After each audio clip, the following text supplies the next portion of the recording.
In this week's episode, I'm joined by Erica Vogel, she, her, author of Advice from Your Trans Aunty. This week, our conversation is about women leading in the NFL, voting rights never going out of style, and of course, legacy privilege, getting the boot. Hey there, my name is Bernadette Smith, and I'm a keynote speaker and writer. My pronouns are she and her. Welcome to 5 Things in 15 Minutes, my weekly show where I bring good vibes to DEI. That is good vibes to diversity, equity, and inclusion with a little dash of corporate social responsibility. What I found is there are lots of news stories about what's going wrong in the world and lots of negative data.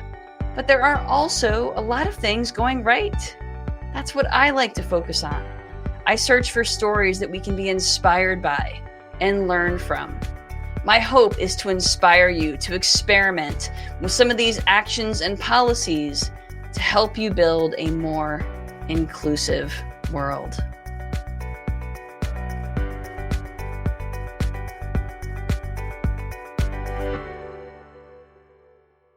Welcome to the show, Erica. Thanks for joining me. Thanks for having me, Bernadette. I really appreciate it. Yeah, it is great to have you on the show. Will you tell folks a little bit about your book? Yeah, so Advice from Your Trans Aunty comes out. It's officially out November 11th of this year. That'll be available a little bit earlier for those that are paying attention to Amazon or whatnot. It is essentially an advice column in a book based on all the questions I've been asked by trans people and allies over the years about life in the process. Not so much the nuts and bolts of transition, but the how do I go about finding a job? How do I go about coming out? That type of stuff. That sounds like a great book, Erica. So how did you get the idea? Tell us a little bit about sort of the journey to coming to put the book together. Yeah, so I've been through a lot in my life. I'm an older gal. I've been through a lot of different experiences. Have known that I was trans since I was 5, but never felt really safe enough or secure enough in life to take that final step of transition. And throughout my life, people have always sort of asked me for advice, just kind of because of how I go through the world. But 3 years ago, I came out at my previous employer, Capital One. And as I found myself being recognized all over campus, the largest campus for the company is in Washington, D.C., I had people come up and asking me tons of questions about, just like I said, like, how do I go about looking for a job as an out trans person? Like, what do I say? How do I handle that? And over, my 2 years there, I answered hundreds of questions, whether it was when I was leading one of the ERGs, whether I was at a conference, just in the hallways, in the bathroom. And I wound up having lunch with one of my friends, Shika, who had just come back from spending 3 months in India with her family. And I was telling her, I really want to write a book, but I don't really want to do another memoir. And she said, Erica, you're so good at answering people's questions. Just answer their questions in a book. And that's really where the book comes from. I went home from lunch that day and started writing out, okay, here's all the common questions. So there's like 47, 48 questions I get regularly about being trans that are in this book. And it's very much an advice column. Here's a question, here's your answer in 500 to 1,000 words. Wow, I love that format. Can you tell me sort of like what's the most frequently asked question you get, like 1 or 2? I think the flavor that I get the most is, am I okay as a trans person, right? And let me relay how this comes across most of the time. It's, am I enough like the other trans people to be accepted? Or I feel kind of different. And does that mean I'm not a good trans person? Right? Because here we are where we're going through the world, we're getting used to our fully authentic selves. We're wanting acceptance. And even within our own community, we feel like sometimes we don't fit in. And people have a lot of doubts. Like that first year is a really difficult process of being out there as yourself. And that question really drives a lot of anxiety for people. So I try to speak very gently, very lovingly to the idea of who you are is enough. You don't need that validation from outside people to be your full self. That's probably the most often question I get. So that makes a lot of sense, because I think that when our identities shift, or when we embrace our identity, there's just so many other things that feel like they're being shaken up as Yeah, well, right? Like yeah, it's revolutionary in a way, or like personally revolutionary. Would you very mind, much. like, is your book more for trans folks themselves, or are there questions in there for allies as well? Yeah. It's really for everybody. If you Hmm. are trans or non-binary, or you have someone in your life, whether family, friend, neighborhood, at your child's school, or in your job, there is information in there. It really speaks to our life in the process. But I do speak quite directly to allies in there, like what it looks like to be one of several levels of ally, what it looks like to be, Bernadette, for you to be my ally specifically. What do I need from you in my allyship, right? Helping allies understand that there are questions you can ask and questions you shouldn't ask. What is Right. it? What happens when someone says something quite negative about me and I'm not in the room, but you are? How do you handle Hmm. that? So you're going to find information covering a lot of territory for anybody that's either trans or has a trans person in their life in some way. I love that. All right. Well, the book comes out in about a month or so, on November Yeah. 11th, you said. So, folks, Yeah. make sure you check out the book. In this week's episode of Five Things, I wrote a little bit about Hurricane Helene and the horrible destruction and loss we've seen here in North Carolina, USA.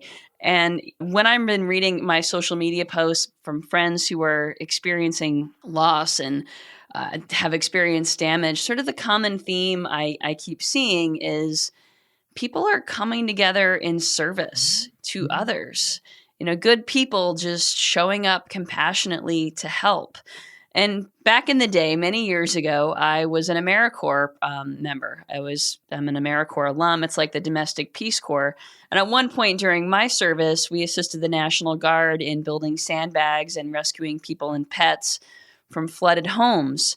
And one of the most moving things from my year of AmeriCorps was not just that experience, but sort of seeing in general the beautiful diversity of people coming together as a team toward a common goal. And when you're filling up sandbags, conversations make the time pass more quickly, right? Service brings people together. Compassion and Mhm. curiosity are antidotes to assumptions and misunderstandings.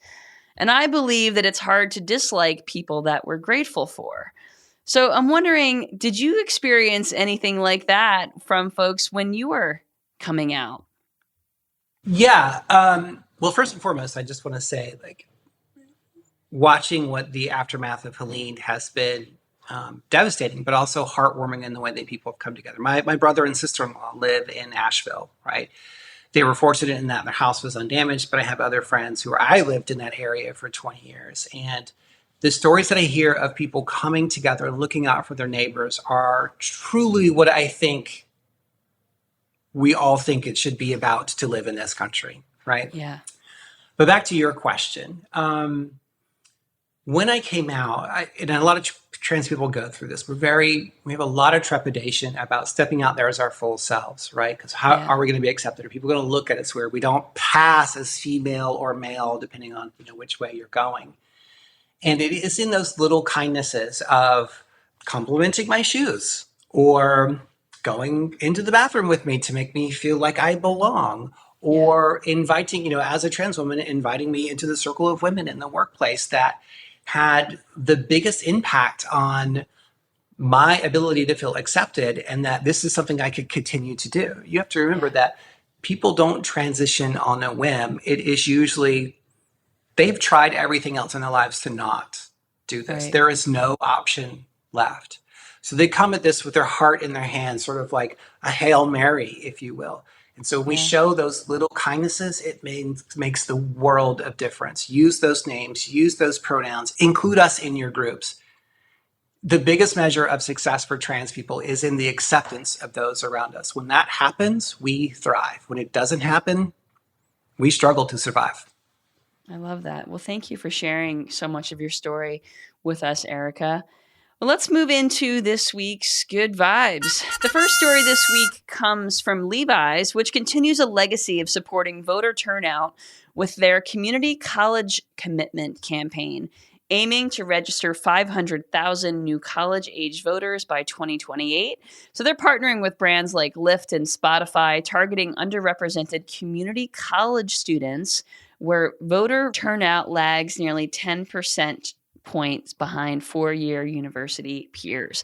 But what I like the most is that Levi encourages its workers to participate in civic activities like voting or becoming poll workers, giving them a sense of purpose beyond work. Good vibes, Levi. I love this story. It's reminiscent to me, having been at the right age for MTV's Rock the Vote thing that Yes. happened in the, I think, late 80s, early 90s, and feeling empowered. Now, I grew up in a family that was very conscious about their community. I grew up knowing that I had better be voting by the time I turned 18. And but seeing the impact that something like that had on my friends who didn't grow up with that, and now Levi has such a long history of corporate social good, right? Mm-hmm. Imagine your employer empowering you to not only vote but be a beneficial member of your community, not just show up and get your work so we'll pay you. I mean, that's, to me, it's amazing. It's something that I'd love to see happen, and particularly with this younger generation. Community college people tend to stay in their communities, Mm-hmm. right? So what we're actually empowering is local elections, which is where the real work happens. Exactly. I agree. Well, the second story this week comes from the NFL, the National Football League here in the U.S., where the Carolina Panthers recently beat the Las Vegas Raiders, but it marked a historic milestone, the first ever NFL game between two teams led by women presidents, Christy Coleman and Sandra Douglas Morgan. Big step for gender representation in sports leadership, especially in such a male-dominated field. Yeah.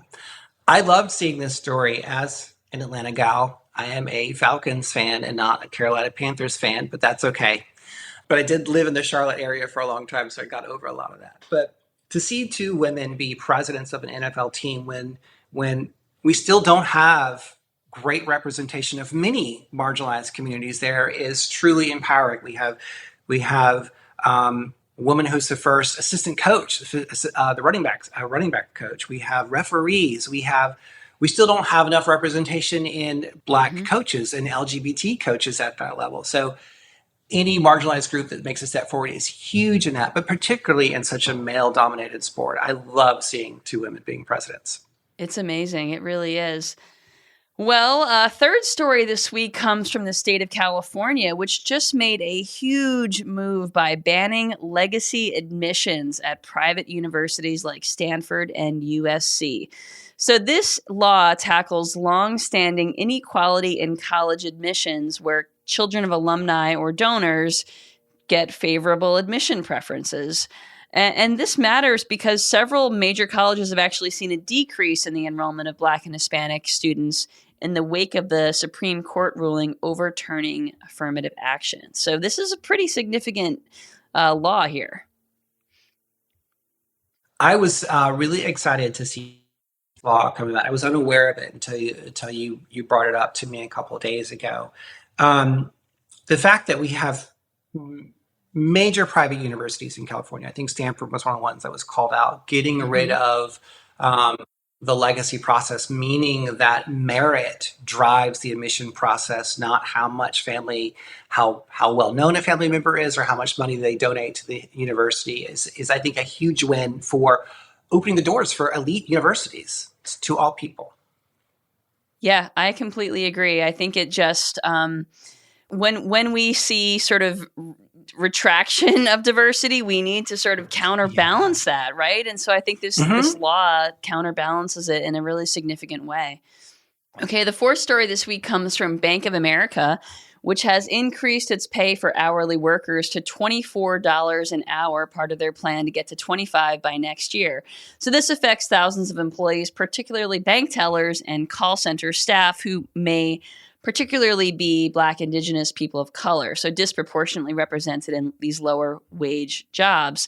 Now, this move is very significantly above the national median of $18.10 an hour for tellers. So pretty big move here for BoA. Yeah, I really loved hearing this news because as someone who's been in the banking industry for 10 years running, and then also when I was in university, I wasn't a teller, but I basically got all the checks from tellers and sent them through the bank for processing. So I made the same money that they made, right? And these are our frontline employees, and seeing them finally get a raise. And I think Bank of America, they were at, like you said, $18 in 2019, and to see them get to 24 this year and planning to get to 25 next year is a huge win, especially when we take into account the fact that how pay for performance works within banks, right? There's your salary, and then there's your bonus, and it really the people who do the most work are the ones that don't usually get that bonus. That are really kind of, those people that are working in the banks as a teller really deal with our customers. Right. And if we're not taking care of them, we're really not taking care of our customers. I completely agree. And these are folks who are often undervalued, really, in customer-facing employees in every industry. They're undervalued. And they're the ones that, A, they're the face of the brand, and B, they are, they experience probably the most bad behavior from customers, right? Well, imagine you're going into a bank, and one of the things I always talked about people that I think is so important about the banking world is few things are as stressful as dealing with financial issues, your own personal financial issues. And if you go into the bank and you're dealing with someone that's underpaid, overworked, like that's not going to give you the feeling that you're getting good customer service. And they're the people that have to deal with the brunt of this person's feelings, and they should be well taken care of in exchange for that. Our tellers are some of the most important people in the bank. I completely agree. All right, the last story this week comes from the state of New Hampshire, where the Supreme Court upheld a school policy that protects transgender students' privacy, preventing staff from disclosing their gender identity without consent. So this is a pretty big deal, and can set a national precedent for similar policies in other states. This is a huge deal. And I know that as a parent, and there are other parents out there that will probably be quite alarmed at the idea of their children coming out as trans or non-binary in the school, and then not knowing that, right? But I think at the end of the day, most kids feel more safe at school than home in particular, right? Many of them, they get most of their meals there that day. That's where their friends are. That might be where an accepting counselor or teacher is, where they can feel the safest. And trans people deserve the right to own our narrative. And for someone when someone outs you, it feels terrible and disheartening. And I would ask those parents that are worried about not knowing, well, what would be going on between you and your child that they wouldn't feel safe enough to tell you who they are? Yeah. Right? Why does their gender, regardless of what it is, feel like something they can't trust you with? That's the question we should be asking, not why does a teacher know and I don't know? If your kid hasn't told you, there's a reason. Yeah. Oh, I agree. That's so well said. All right, Erica, it has been a delight having you on the show. Before you go, can you share with our audience a good vibe to go, our new segment, Good Vibes to Go? We'll stay on theme here, right? Trans people. So generally, I find trans people to be quite lovely, quite open, quite inviting. All we want is a little acceptance in our lives from the people around us. So as we called out earlier, offer those little kindnesses, go to the bathroom with trans people, talk to them, honor their names and pronouns, because again, that acceptance drives so much success for us. And then a final tip that I'll ask, because we do get invasive questions. If you would be uncomfortable with someone asking you an invasive question about your body, should you ask me an invasive question about my body? All right. Good advice from Erica. My good vibe to go is to learn about the Jewish holidays. There's one that was just last week. Rosh Hashanah was last week. Yeah. A bunch of others coming up. You can learn the dates and some tips for your team from a LinkedIn post by Nate Shelev. So I'll make sure that gets put in the show notes as well. Erica, how can folks keep in touch with you? Oh, it's really easy. If you just go to my website, ericavogel.com, first and last name, you will find, you can hit me there in terms of contacts, but all of my socials are there. So instead of trying to tell you Instagram and Threads and LinkedIn, that's probably the best place to go to find me. You can even get to my Substack from there. Awesome. Erica, it has been awesome having you on the show. And folks, if you don't already get the 5 Things newsletter, you can subscribe at 5thingsdei.com. Have a great week. Thank you for listening to 5 Things in 15 Minutes. I hope you found yourself inspired by at least one of this week's stories. If you did, would you mind sharing it with a colleague and leaving us a review on your favorite podcasting platform? And if you don't already get my 5 Things newsletter, join at 5thingsdei.com. I'm Bernadette Smith, and I'll see you next week right here for 5 Things in 15 Minutes, bringing good vibes to DEI.